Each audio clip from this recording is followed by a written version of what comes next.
सास का बहू के लिए ऐसा प्यार आपने नहीं देखा होगा। पुष्पा जी एक मिडिल क्लास परिवार की मुखिया थी। वे अपने बेटे बिक्की और बहू अंजलि के साथ रहती थी। एक बेटी पूजा थी जो कि शादी के बाद दिल्ली में बस गई। पुष्पा जी के पति की मृत्यु बहुत पहले ही हो चुकी थी। बिक्की और अंजलि के शादी को 7 साल हो गए थे, लेकिन अब तक कोई संतान नहीं थी। पुष्पा जी की बहू अंजलि जॉब करती थी, जो कि पुष्पा जी को बिल्कुल भी नहीं सहाता था। वे जल्द से जल्द दादी बनना चाहती थी, लेकिन अंजलि और बिक्की यह अच्छी तरह से जानते थे कि अभी अंजलि का जॉब करना कितना ज़रूरी था। पुष्पा अपने बेटे बिक्की से इस बारे में बात करती तो बिक्की किसी न किसी बहाने से बात को टाल देता था। इसलिए वे अंजलि को ही परेशान करने की बहाना ढूंढती रहती थी ताकि वह अपनी जॉब छोड़ दे। हालांकि वे दिल की बुरी नहीं थी, लेकिन पोते की चाह में भी वह ना जाने क्या सोचते रहती। दादी बनने को देख उनका मन दुखी हो जाता। उस दिन भी घर में ऐसा कुछ ही हुआ। ऑफिस में काम की वजह से अंजलि देर तक सोती रही और पुष्पा जी को अच्छा खासा मौका मिल गया। ये क्या बहू, अभी तक सो रही हो? पता है सुबह के 9 बज गए हैं। बिक्की भी बेचारा कब से उठकर ऑफिस के लिए काम पर लग गया है और तुम हो कि अभी तक सोई पड़ी हो। चलो अब उठकर सबके लिए चाय नाश्ता बना लो। मुझसे कुछ हो नहीं पाता है, वरना मैं तो तुम्हारे भरोसे कभी न रहती, खुद ही सब कर लेती। सॉरी माँ जी, अब देर रात तक काम चलता रहा, इसलिए सुबह सुबह ही सो पाई थी, इसलिए समय का पता ही नहीं चला। आप चलिए, मैं अभी जल्दी से आती हूँ। हाँ हाँ ठीक है, मेरा कुछ नहीं, पर बिक्की को तो देख लो, उसे कुछ चाहिए तो नहीं? कम से उठा रहे हैं बेचारा। हे भगवान, मुझे जल्दी से ठीक कर दे ताकि मैं ही इसके अपने बेटे का ध्यान रख सकूं। पुष्पा जी ने नाटक चालू कर दिया। पुष्पा जी ने अपने बहू अंजलि को उठाते हुए कहा। अंजलि ने घड़ी देखी तो सच में 9 बज गए थे। आज उसकी आंखें कैसे नहीं खुली। वह जल्दी जल्दी काम निपटाकर हॉल में आई। बिक्की अपने लैपटॉप के साथ ऑफिस के काम कर रहा था। उसने किचन में जाकर चाय नाश्ता बनाया और फिर रात के बर्तन साफ किए और झाड़ू पोछा करके नहाने चले गई।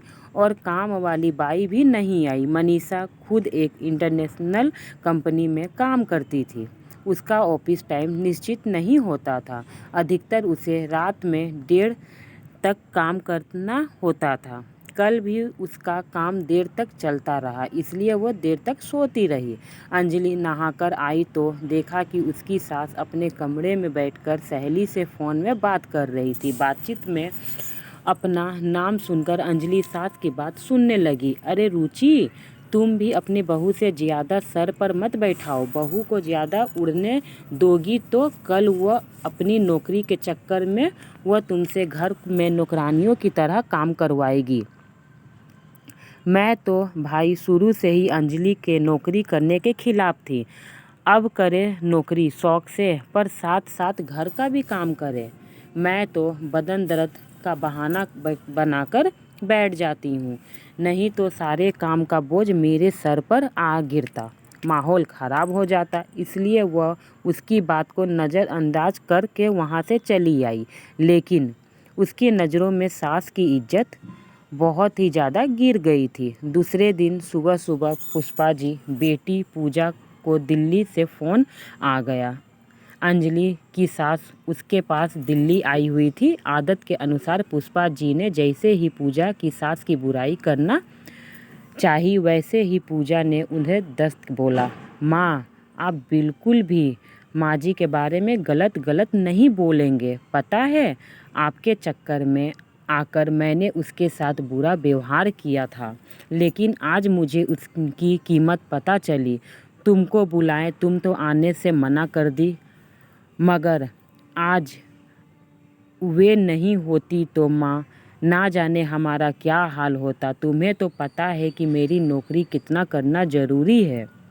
बीमारी के कारण सब कहर ढाया हुआ है कि घर में सब को परेशानी होती है। किट्टू का बेबी केयर सेंटर भी बंद हो गया और कैलाश फुल टाइम बिजी रहते हैं। ऐसे में माँ जी ने अकेले ही बेटे के साथ साथ पूरे घर को सारा काम संभाला हुआ है। मुझे कुछ भी नहीं करने देती।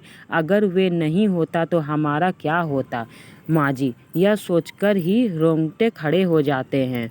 सच में माँ, वे बहुत ही साधारण महिला नहीं है, बहुत ही ज़्यादा मेरी मदद करती है, बल्कि मेरे लिए तो देवी के समान है। मेरी इतने अपमान करने के बावजूद वह पूरा पूजा का ध्यान रखती है। उसके बाद वह फ़ोन रख दी। पूजा से बात सुनकर पुष्पा जी ने फ़ोन रख दी और उनके आंखें भर आई। उन्हें अपने भूल का एहसास हो गया। अंजलि को वाकई उनका कितना ख्याल रखती है। उनकी किसी कड़वी बात को बुरा नहीं मानती है, उल्टा जवाब नहीं देती है। सच में अभी का समय तो एक दूसरे का हौसला देने का है, सारे गिले शिकवे भुलाकर एक दूसरे को मदद करने का है। तो फिर ये स्वार्थ में कैसे अंधी हो गई थी, इतना कैसे गिर गई कि ऐसी मुश्किल समय में अपने परिवार का सहायता नहीं कर सकती। उन्होंने इसी समय अंजलि को बुलाकर उससे सिर पर हाथ फेरते हुए कहा, अंजलि, आज से घर के कामों का आधी जिम्मेदारी मेरी रहेगी। मैंने आज एक तुम्हें जो भी कहा उसके लिए सॉरी। चलो अब तुम जाकर आराम करो, खाना मैं बना लूँगी। इधर सास के बदलाव रूप को देखकर बहू को भी आंखों में आंसू आ गया और अपनी सास के प्रति उसके मन में भी पहले की सम्मान वापस आ गया। शायद हमारे जीवन में मुश्किल समय आता है सबक के लिए। फ्रेंड, मेरी यह कहानी आपको कैसी लगी? अगर अच्छी लगी हो तो मेरे चैनल को सब्सक्राइब करें, लाइक करें, ताकि इसी तरह अच्छी अच्छी वीडियो कहानी मैं आपको दे सकूं। प्लीज़ अपना प्यार बनाए रखिए, आपके सपोर्ट की बहुत ज़रूरत है मुझे।